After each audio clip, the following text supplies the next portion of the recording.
ఈరోజు ముఖ్యంగా మీడియా ముందుకు రావడం ఎందుకంటే ఎక్కడ చూసినా ప్రజా సమస్యలు ఉన్నాయి. నా పేరు మన్నెపాకల మాధవ, ఆల్ ఇండియా ప్రజా హక్కుల పోరాట సమితి నేషనల్ ఫౌండర్ మరియు సింగళమాల స్వతంత్ర అభ్యర్థిగా రెండోసారి పోటీ చేశాను. బరిలో ఉన్న సింగళమాల నియోజకవర్గ అభివృద్ధి కోసం పోరాడుతున్నాను. ఎందుకంటే ఈరోజు ఎక్కడ చూసినా పొత్తులు పెట్టుకొని రాజకీయాలు నడుపుతున్న వారిపై ఆల్ ఇండియా ప్రజా హక్కుల పోరాట సమితి తరఫున ఖండిస్తూ ఉన్నాం. ఎవరైతే పొత్తులు పెట్టుకుంటున్నారో ఈరోజు జనసేన, తెలుగుదేశం, బీజేపీ పొత్తుల రాజకీయాలు నడుపుతున్నారు. అలాగే మిగతా సంఘాల వాళ్ళు కూడా కొంచెం పొత్తుల రాజకీయాలు నడుపుతూ ఉన్నారు. ఈరోజు మా ప్రజా సంఘాల తరఫున దగ్గుపాటి ప్రసాద్కు సపోర్ట్ అంటున్నారు. అది కరెక్ట్ కాదు.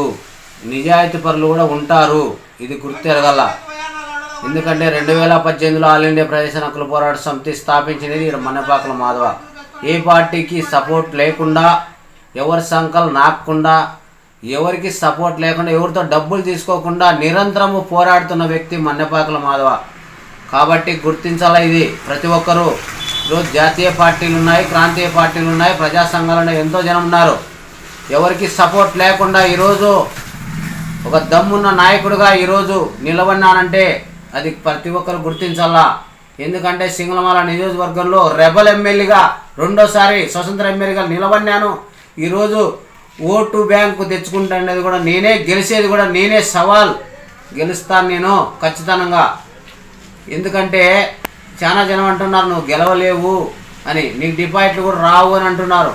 డిపాజిట్లు రాకపోయినా నేను 10 ఓట్లు వచ్చినా నేనే రెబల్ ఎమ్మెల్యే, ఇది గుర్తుపెట్టుకోండి. ఎందుకంటే ఒక పార్టీ సపోర్ట్ లేకుండా, ఫైనాన్స్గా కానీ ఇంకోటి ఎవరు సపోర్ట్ లేకుండా స్వతంత్రంగా నిలబడిన వ్యక్తి ఎవరు? మన్నెపాకల మాధవ మాత్రమే. ఇది నేను ఎవరికైనా సవాల్ చేస్తా. ఎవరితో సపోర్ట్ లేకుండా, ఏ పార్టీలకు సపోర్ట్ లేకుండా, ఎక్కడ అన్యాయం జరిగినా వ్యతిరేకిస్తూ ఈరోజు గ్రామంలో కానీ, మండలంలో కానీ, జిల్లాలో కానీ, రాష్ట్రంలో కానీ, దేశవ్యాప్తంగా కానీ ఎక్కడ అన్యాయం జరిగినా వ్యతిరేకిస్తుండేది ఇక్కడ మన్నెపాకల మాధవ ఒక్కడే, ఇది గుర్తుపెట్టుకోండి. ఎందుకంటే రాబోయే రోజుల్లో గెలిచేది నేనే. సింగళమాల నియోజకవర్గానికి పోటీ చేస్తా, ఇక్కడ అనంతపురం అర్బన్కి కూడా నేనే పోటీ చేస్తా. అంటే ప్రజలు కూడా గుర్తిస్తారు. ఎందుకంటే ఒక పార్టీ సపోర్ట్ లేకుండా స్వతంత్రంగా నిలబడినాడు, ఈరోజు మా అన్న నిలబడినాడని అందరూ కూడా గుర్తిస్తారు. ఇది ఖచ్చితంగా అయితే గుర్తించాలా. నేను పొత్తు రాజకీయాలు చేయను, ఎవరికి సపోర్ట్ రాజకీయాలు చేయను. దమ్ముంటే స్వతంత్రంగా నిలబడి గెలుస్తా. ఒక్క రూపాయి పంచకుండా, ఒక్క క్వార్టర్ బాటిల్ ఇవ్వకుండా నేను స్వతంత్రంగా నిలబడి గెలిచి చూపిస్తానని కూడా నేను సవాల్ చేస్తూ ఉన్నాను. ఇది ఖచ్చితంగా గుర్తించాలా. ఎక్కడ చూసినా ఈరోజు మహిళలపై దాడులు, ఈరోజు చిన్నపిల్లలపై దాడులు జరుగుతూ ఉన్నాయి. ఈరోజు పేద బడుగు బలహీన వర్గాలపై దాడులు జరుగుతూ ఉన్నాయి. ఈరోజు సింగళమాల నియోజకవర్గంలో చూసుకున్నట్లయితే జనగడ్డ పద్మావతి గారు ఈరోజు 2019లో గెలిచి ఏం అభివృద్ధి చేశారని చెప్పి ఈరోజు ఓట్లు అడిగేకి వచ్చినారని కూడా ఈ సందర్భంగా తెలియజేస్తూ ఉన్నాను. మొన్న కూడా జరిగింది నార్పల్లో, సాంబశివారెడ్డి గారు వెళ్తే ఏం అభివృద్ధి చేశారు, ప్రజలకు ఏం చేసినారు మీరు అని కూడా ఈరోజు వాళ్ళు ప్రశ్నించి గలాట కూడా అక్కడ జరిగింది. అది ఏబిఎన్ న్యూస్లో వచ్చింది కూడా అందరికీ తెలుసు.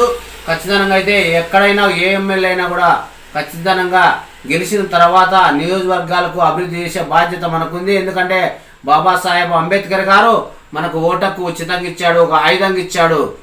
ఆ ఆయుధాన్ని ప్రజల కష్టాలు, ఇబ్బందులు గుర్తించే విధంగా ఉండాలని కూడా నీ సందర్భంగా తెలియజేసుకుంటున్నాను. ఎక్కడ అన్యాయం జరిగినా వ్యతిరేకిస్తూ ఉంటాము. అది మన్నెపాకల మాధవ యొక్క లక్ష్యం అని చెప్పి ఈ సందర్భంగా తెలియజేసుకుంటున్నాను. మా సింగళమాల నియోజకవర్గంలో నాకు ఒక్క అవకాశం ఇచ్చి గెలిపించి చూడండి, అభివృద్ధి అంటే ఏమిటో నేను నిరూపించుకుంటానని కూడా ఈ సందర్భంగా తెలియజేసుకుంటున్నాను. సవాల్